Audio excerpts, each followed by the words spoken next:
Saturday Social is powered by FIFA 22 with PlayStation.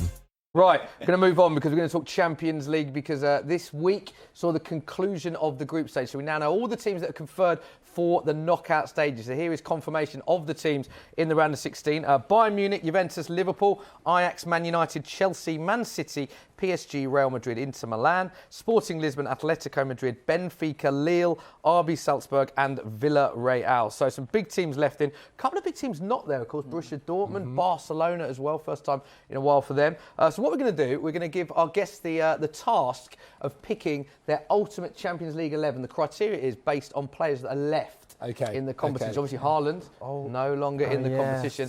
So, James, you're going to play the role of the gaffer. Okay. Timsy, you're the sort of assistant gaffer. But feel free to disagree. No, or it's agree. I'm fine with you. I know your football knowledge is good, so I'm happy to go with you. First question, James. We're about to find out. Formation, what are you going with? I'm going for we're going to be playing 4-3-3. Like Bassett in his England jump. Okay, then kick us off. Goalkeeper, who are we going with? Yeah, might have some angry Liverpool fans here. I'm happy to have that debate. But I'm going to go with Donnarumma. He's starting to kind of turn the screw in terms of being the first choice for PSG now. And the big one for me, when you're going into the knockout stages, and wearing this jumper, this is even more painful, but 37 penalties he's faced in his career, and they've only scored 22 of them. Oh, wow. So as we know very well, he can save penalties, huge, which could be crucial in the knockout stages. I mean, he won a semi-final on penalties, a final on penalties, which I don't want to dwell on. Don't remind the Euros, please. Yeah, I mean, he has got a great penalty shootout record. It's a big sign for them. Timsy, when you bear in mind the other keepers that we had available, though, thoughts on that one? I'm actually perfectly happy with Donnarumma. Yeah, well done, Gaffer. Thank you. I'm a conformist. I'm like, just do it. I guess you've got Alisson, you've got Edison, haven't you? Yeah. Might be an option there. I think You've got Neuer as well, Alisson, Edison. Yeah, exactly. I think Alisson's close. Yeah. I think people might get annoyed about Donnarumma just because he hasn't been the first choice straight away. But he's class and he's huge. He was inevitably going to become the number one, though. I think he's too good not to. So totally. But very amicable of me. I think we like when they have a bit of a debate, don't we? So, I just don't want the hairdryer treatment. Next up, right back. Right back. Let me. I think. He's not put Here we go. So this. Not put the magnets in order. It's okay. It's okay. We're fine. Right back. I'm going with Reece. I love James. that, mate. I love that from This is. I remember seeing him when he was on loan at Wigan, and I think he played in centre midfield actually in the last game against Zenit.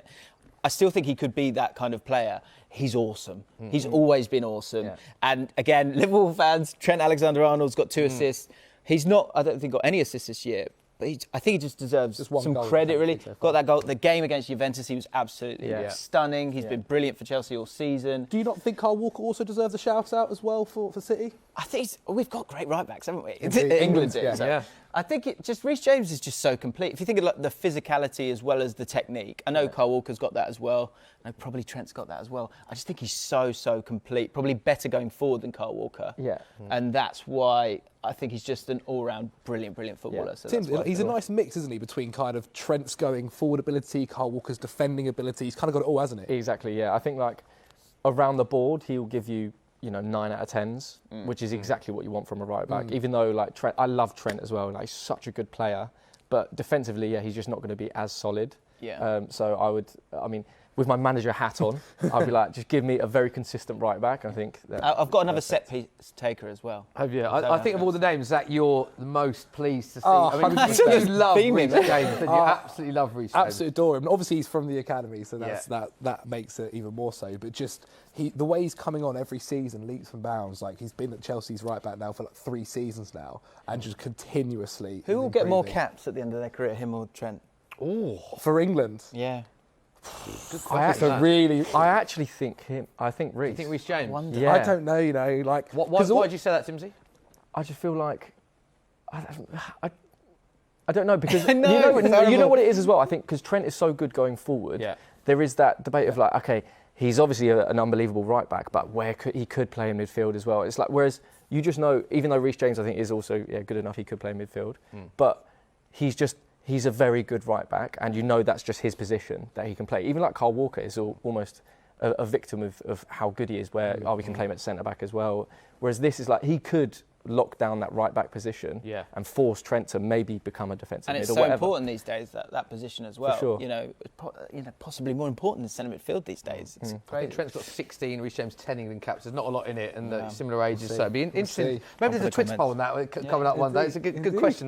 That centre backs. What are you going with? Centre backs. Okay, first of all, we're going. Yeah, let's just double it up. We're going to go with Thiago Silva. Okay. The chemistry, I like that. Chemistry, like it. I think he's just a bit of a genius. I kind of look at the stats with him. I think in the Champions League, he's made 0.4 something tackles a game. So he's not making tackles. Yeah. That's how ahead of the game he is. And he's, what is he, 45 now? I don't know where he is, right? 37 years old, played 5, 4 clean sheets, 92% pass completion. I'm going to ask you as a Chelsea fan, has he been the standout? Because a lot of your defenders have really stepped up. People talk about Chelsea's strengths being defensive. I mean, they're so good at the back, the way they see games out. Has he been the standout centre-back for you, would you say? I wish we got him 10 years ago. Honestly, he is an incredible footballer, what he does. And you're so right, he's so smart with the way he plays the game that he will drop back and he won't commit the tackle. Instead, he reads it so perfectly. Yeah, reads the game well. I guess Rudiger deserves a shout-out as well. Yeah, I think that Chelsea defence in general, going into that Zenit game, I think they'd only conceded 1 goal at that point. Conceded 3 in that one, obviously, but...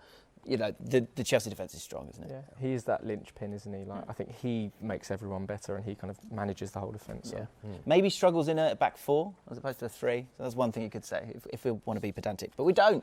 Because you're playing a back 4. We are playing a back 4, exactly. I put Marquinhos in next. 33 clearances, which is the most, I think, of any Champions League player. And he's becoming that Sergio Ramos style player. Always seems to score big goals. Yeah. And he's still that Sergio Ramos player. Yeah. And they've got Sergio Ramos. So I think that's pretty impressive. Yeah. He's a leader for that club. I think he's a really, really good, great centre-back for them. Timbsy, are we missing any centre-backs there? Virgil van Dijk. Yeah, I was thinking Virgil as well. Obviously, Liverpool played. I mean, they breezed the group stage, and obviously Virgil was. You've seen how different they are without him, and how good they are with him. So maybe Virgil, but again with the gaffer hat on, I think the Brazilian link up there as well. He's thinking chemistry, and I'm all for it. Goal as well. Exactly. We were looking at names the other day, weren't we?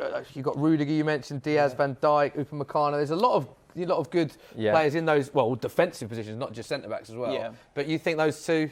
I'm happy with that. I think it's really, we could easily make just a Premier League 11 here because the Premier League teams are so good. And Ruben Diaz is awesome as well, but I'm happy with that. Yeah, we're just trying something different, aren't we? Wow, it's very amicable, this team so far. If you don't like one, you've got to There's a few nominees here. There's nominees as soon as we stop filming, we're just going to start scrapping. Exactly. Wait till the break. Now, left back, there's 2 players here that are quite close, aren't they? Do you want to reveal the 2 that are in your mind? Okay, the 2 that we've got is João Cancelo, who I think scored 3 goals, maybe 2 assists in the Champions League. What a player. 3 assists in one game against Bruges. I mean, that pass the other week as well was pretty tasty, wasn't it? Not even a natural left back as well. He's originally a right back. That is mad, yeah. And Alphonso Davies, the way he sort of carries the ball is pretty frightening. Yeah. Bayern Munich as well, just a really, really strong team. Do you know what? Before you say who you've picked, because Timbsy's agreeing with it, Timbsy, who would you have? And then we'll see if he agrees with you out of the 2. Oh, okay, that's good because I would probably go for Alphonso Davies just because he is a left back. Okay. Whereas I love Cancelo so much because he could literally play anywhere and be like the second best player on the team wherever he plays. But you'd go Alphonso Davies? Yeah, just so who are you going with, James? I'm upset, I'm angry, is that good? You're wrong. He's wrong, there we go. The correct answer is João Cancelo. I've got the hairdryer here, by the way. There you go. The first one, there's a bit of debate about. You going Cancelo, yeah? I just think... So my team as well, heavy on the possession, and he's going to be a big part of that. I think it's only maybe Bruno's created more key chances than him in the Champions League. He's a left back. I think that's pretty impressive stuff. I just think he's awesome. And you're right, he came as a right back and he's playing left back. I think it just makes him a very complete player. I mean, give it a few years. Alphonso Davies is only 21 years old. Yeah. He'll be in that team in no time. Maybe there's a bit of Premier League bias in that one. I just think he's just been pretty astounding this year. Oh, okay. There we go. Okay, all right, let's move on to midfield. So you said earlier you're playing a 4-3-3, so 3 midfielders. Yes. So let us know who you've gone with. First player. I've been told it's Joshua Kimmich, apparently. Interesting one, because he's obviously out. He's issues Yeah. with COVID as well, and they believe that it's a bit longer because he's got an issue with one of his lungs. Obviously, wish him a speedy recovery, but not playing at the minute. So, No. what are the reasons why you've gone with him? I think so. I like people who just keep the ball. Me and Zach play football together a lot. I just like the little 5-yard passes, and was it? He's 92? a goalkeeper, isn't he? Oh, man, I've not played in goal in a tiny, long he's time. You tiny. should see me. So yeah, 92% pass accuracy. I think Yeah. his interceptions are like 4 per game, which is pretty impressive as well. So quite complete. Just great on the ball. Very, very good midfielder for Bayern Munich. And I think by the time he gets to knockouts, you hope he'll be back and firing, and he's the metronome for that Bayern Munich side. Yeah, very tidy player, isn't he? So Timbsy, tidy, yeah. agreement with that one? I do agree with him on the right. So this is where we might actually scary. differ. Go on. Is that I'm all for keeping the ball, but I just don't want to be safe He's a and dribbler. like defensive with Right. my team. Okay. I want to have a nice balance, but be able to go Take forward. risks forward. I'm open to debate with Okay. these three. So maybe if I put them out, because I think there's Yeah. one. Put the other two The other down two out. and we can discuss. Yes, and let's who we chat. replace Okay, with. so I think the other one, I think these two are safe personally. Tony Cruz. Very safe. Scored a great goal in midweek. Yeah, unbelievable. He's come back kind of firing. It felt like they were a little bit stagnant last year, but this year they're scoring so many goals, Real Madrid, and quality goals as well. Mm-hmm. And I saw that in the Euros there was sort of a lot of talk about these two. Can they play together? In my team, they can. And this is one, Brozovic. Okay. So this is a lot of passes now. Yeah, so I'm up for hearing some debate on this one. But I just think he's been great for Inter, who made it through their group, of course. I think he's kind of underrated for them as well. He's so important to their midfield three that I think he's just I think he's a good choice. I wanted to shine a light on the guy. Interesting. I mean, all good players, but I feel like there's some big names sort of not included Yeah, maybe. there. I mean, depending on the system that you play as well, but the likes of Bruno Fernandes, I think Bruno's got 6 assists in 5 games. Has been key. Would you put Bernardo Silva in the mix there? Obviously, Yeah, most of his fantastic games have been this in the year. Premier League, but it's been just unreal as well. Who have we got there? Bellingham. Tadic as Yeah, well? with Dusan Tadic as well. Ajax, we haven't spoken about them yet. They've been flying in this group stage. Everyone's so excited about them. And here's a funny one. Left Southampton and had an okay Premier League career. Went to Ajax and has been a real leader for them. They often do that. They kind of have an older guy, and then you've got all these talented Like with guys Blind around as them. well, Yeah, coming exactly. through, yeah. And he's been amazing in the group stage as well. Bruno. Bruno. I think Bruno might be a shout. 6 If assists Timbsy in can convince 5 me, then games. maybe I could put Why him is he not in then for you then? Why does he not quite make the cut? Do you know, I just feel like Man United overall have been really hectic in the Champions League. They've been kind of going behind in games and then trying to fix it. Ronaldo saving them. Ronaldo saving them, a lot of times. And I think Bruno had 1 or 2 good games. I think he has got the most kind of key chances made. So maybe I'm being unfair on him there. I think it was that. I think Inter looked a bit... It's a very more safe sound. midfield, Tim. Yeah, that's the thing. It depends what your football philosophy is, to be honest. But I would say, Our if you- football philosophy. Sorry, our football philosophy, which I'm totally on board with. But You don't know what it is, but you're on board with it. In an ideal world, I would just think if you're playing those 3 things, obviously they're great. But if you're playing them together, I think you need maybe a bit more of an attacking presence, because they do a similar job. Who would you have then? I mean, Bruno, Bernardo, who are you talking? You want to turn that? Probably, you want that probably triangle to because go here, don't you? Having the front three, there's so many unbelievable players that maybe Bernardo wouldn't get into that front three. So I'd probably put Bernardo in as an advanced move. Just he's an incredible player, especially this season. He seems to be on fire. Would Bruno be in your team, Timbsy? No, because I'm an Arsenal fan. Okay. Just simple as that. No, but he's been great as well. But I would probably put Bernardo Silva over Bruno. The problem with that is we don't have one of his cards. So he's not going to make it on the team, I'm afraid. So he's there. Okay, front three then. Now, this is tough to be fair. Very tough. Yeah. So many nominees for this. Right. First of all, on the right-hand side. Got to have Mo Salah. That's no debate. Surely no debate for anyone here. So wait for the punchline with this one. He's a 20-goal-a-season striker. In December. Okay. Yeah. Oh, that was a punchline.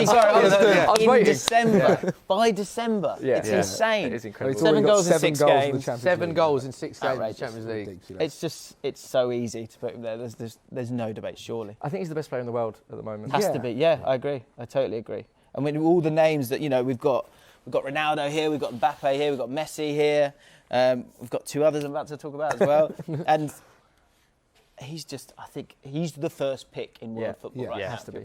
I think we all agree Salah's there, so no debate. Okay, keep moving. No, not at all. Who you going next? Just due to the performances in the group stage, I had to put Sebastian Haller in. Had to.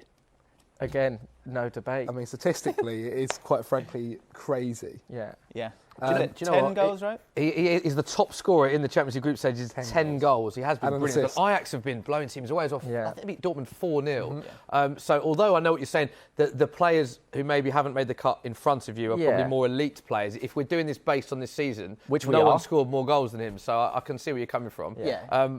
But there are some big players that you haven't included. So if you just should we see who the third one is? Okay. And then we can dissect who hasn't made the cut. Yes. So on the left wing, and he's not a left winger, but and you could go with Messi, but not on my watch. Not after what happened recently. I'm putting Lewandowski in there. I think he got 9 goals. What was it? His shot conversion is 47%, which is insane. Timbsy, Lewandowski off the left wing, unconventional. It is unconventional, but that's why I love James. That's why I decided to be his assistant manager. I mean, Lewandowski as well. Messi said it himself. He should have won it last year. He should have won it this year. Like, he's been that good.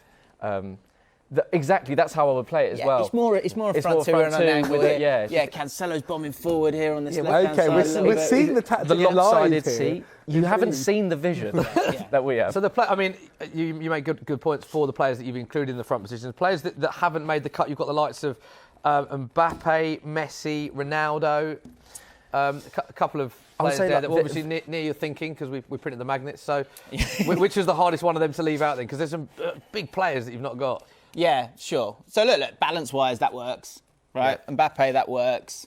Ronaldo would be the swap maybe for Haller. But I think we're getting to a point now where people don't need to get too angry if we don't put Ronaldo, Messi and everything. Yeah. I'm going to say it, their best days are behind them. Yeah. In terms of clutch player, though, Ronaldo scored a lot of... Because we're saying goals games, but 6 goals in 6, but a lot of big goals as well, winners. And if you look at the percentage of goals that he scored for Man United... And I think if you look at going into the knockouts as well, if this is a team that obviously we want to win the Champions League. We do. That you look at knockout players, if you're going to have any kind of clutch player in those knockout rounds, like Ronaldo has got to be in there. But I do agree. I think it's hard to deny those 3. I think they deserve to be in there, but obviously I think maybe Leroy Sané is a bit unlucky. I think he's been really good for Bayern. Also Sané's Vinicius as well. Vinicius has been great as well. And Nkunku's been really good. And Nkunku's been great. Nkunku's a good shout. Nkunku, I think, has got 7 goals for RB Leipzig. Yeah. So I mean, and that's sort of from like midfield wing as well. Their group as well wasn't easy, playing Manchester City and PSG. Yeah, you're right. I think maybe that's a stronger team. Mm-hmm. But he deserved to be. I think he deserves 10 goals in 10 6 goals. What's he got to do? Leave him alone. What's he got to do? Isn't he the first ever player to score a goal in all 6 of his first 6 games? He's now the quickest player to score 10 goals in the Champions League, beat Haaland's record. 3 left foot, 3 right foot, 3 with the header. Someone's done their research. There we go. Finally, gaffer-wise, who are you picking? Because you got some James Allcott. Managers. Yeah. James Allcott. I don't understand the question. Anyone to lead that team if you were unavailable for whatever reason? Ten Hag. You've got Klopp, Tuchel, Pep, Poch, Nagelsmann, Simeone. Best of the world. The choice is endless. Who do you go for? So for this team, we're gonna have, I'm gonna say 80 to 90% possession. So it's got to be Pep for me. Pep Guardiola. Yeah. For this team. Pep Guardiola. No, do you not agree, Timbsy? I probably, just from the knockout stages and his history with City, I would probably say not. That's a good point. I would say, obviously, James Allcott, 1. Yeah. And then I'd give Pep a clear template. Who's the best manager in the world for this team? Who'd you pick? I would go. I mean, Tuchel's done wonders. I mean, after just a season with Chelsea, so he can obviously go in there. But maybe he likes the 5 at the back. So I don't know if that's going to work. I think Klopp is up there just because he's tactically he's brilliant as well. But being able to get the most out of his players for like a one-off game, for example, as well, you're going to get behind him because he's got that magnetism. There we go. Klopp and Pep. You can't really argue with either. No, I don't think. So there is confirmation on the Saturday social whiteboard of James /Timbsy's Champions League 11, of course, based on players left in it.